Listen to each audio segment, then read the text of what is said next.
when you begin to look at supply chain, it's very wide and very deep in the sense that it covered the entire facets of anyone's academics and career life. You know, and some of the things that I saw on the paper that I'm the engineers, can I join the supply chain? Of course you can, because in the supply chain industry, we do have engineers. We do have IT professionals. We do have a wide range of expertise that is needed. So the short answer to you guys is that when you begin to look at the supply chains, think about this. In this world, as long as there is a trade, supply chain industry will never go bust, technically. You still require people to get from point A to point B. In order to get from point A to point B, you need to have a transportations, you need to have a different skill. People want to get it from point A to point B at the cheapest cost, the fastest speed that they can get. All these are require engineering. And the network that we plan, the accountant that we hire to ensure billing and paying the employees, HR department, any facet of the industry or the professional you can think of, we need them in this industry. The government, and we have done business around the region, in Singapore's government supports and promotes a lot of logistics and supply chain activities. You look around, you will know. We have the best airport in the world, we have the best seaport in the world, and we have the best telecommunication and infrastructure.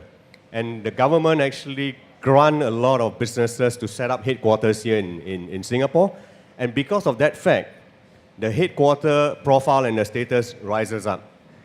And people like all of you will be given the opportunity to actually be working in these headquarters. And not many countries, if you look around Southeast Asia or beyond, has that kind of opportunities that are given to us here in Singapore.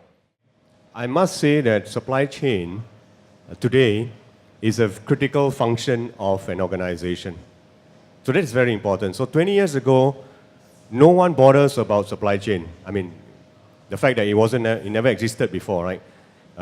It was warehousing, it was transportation, it was freight forwarding, it was shipping. And it was a function in the organization that no one recognizes. It's not like the finance department or the HR department, where it has been there for the longest time, and it is a critical function of an organization. But the beauty of it today is that supply chain, you guys are enjoying the fruit of the labor that all these supply chain professionals have done a long time, was to create a critical function in an organization called supply chain. So today, supply chain is as strong, as valuable as a finance department.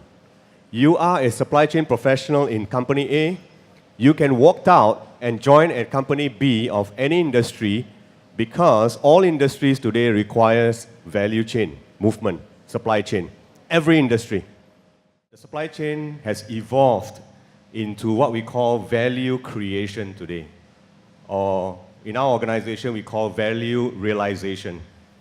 What it means is that in every of the normal process, so when you walk into any company, the processes are already there, anything that you can think of is already there. And as a supply chain professional, what do?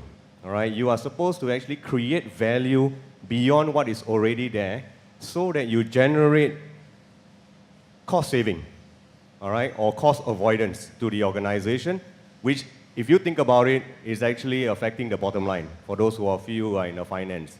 All right, so for every $10 that I save, if I have to sell a lipstick at $40, all right, my profit is probably only $5. I need to sell 2 lipsticks to make that $10, as an example. But if we can create value, almost immediately you realize that profit without having to sell another lipstick.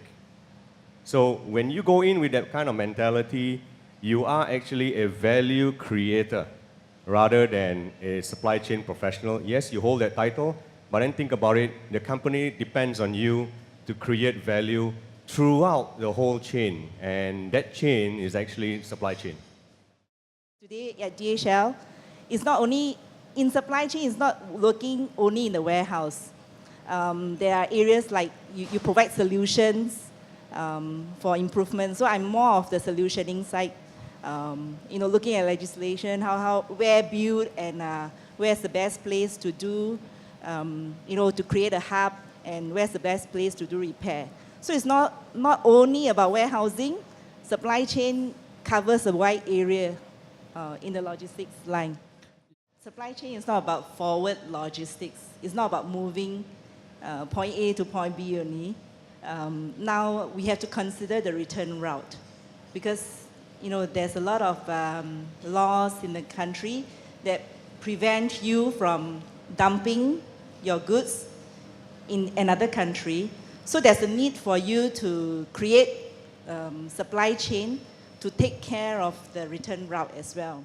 It's a very interesting job because you get to create supply chain, and every day actually you need to crack your head because countries create new legislation, new rules, regulations. So whatever you have created, like maybe 20 years ago, you need to change every year, or you have to go back to what is the basic that's 20 years ago and restart all over again. So it's not a dying job where you have to create something and you have to live with that process for long. You have to continuously read and change and improve. So ultimately is to improve costs and to provide good customers satisfaction as well.